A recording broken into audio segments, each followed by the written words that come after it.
Tout d'abord, il est essentiel de comprendre que la facture électronique est un document commercial émis, transmis et reçu sous forme numérique structurée, respectant un format spécifique tel que l'UBL, le CII ou tout autre format mixte. Cette facture doit inclure toutes les mentions obligatoires d'une facture traditionnelle présentée dans un champ dédié du document électronique.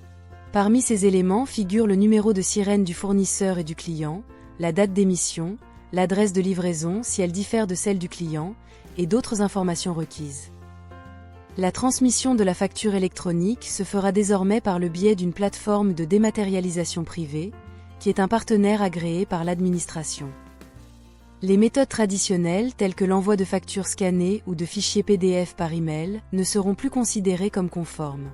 Une véritable facture électronique doit être émise, transmise et reçue dans un format structuré lisible par des logiciels spécifiques comme FactureX, XML, UBL, ainsi que sous forme de PDF classique. La mise en place de la facturation électronique en France se déploie progressivement.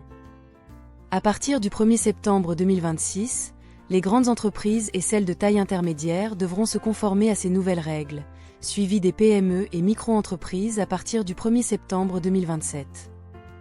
Cette initiative vise à lutter contre la fraude fiscale, à simplifier la gestion des déclarations de TVA en automatisant les processus comptables et à renforcer la compétitivité des entreprises grâce à l'adoption de technologies modernes. Il est crucial de souligner que toutes les entreprises devront être prêtes à recevoir et traiter des factures électroniques à compter du 1er septembre 2026. Cette transition vers le numérique offre des avantages majeurs en termes de sécurité, d'efficacité et de conformité réglementaire, ce qui nécessite une préparation adéquate des entreprises à cette évolution incontournable dans la gestion des factures. Quizats sera bien entendu actualisé pour se conformer aux nouvelles réglementations fiscales. Un connecteur sera mis à disposition pour la transmission des factures et des données de reporting via une plateforme de dématérialisation partenaire, PDP, ou un opérateur de dématérialisation tiers connecté à une plateforme PDP.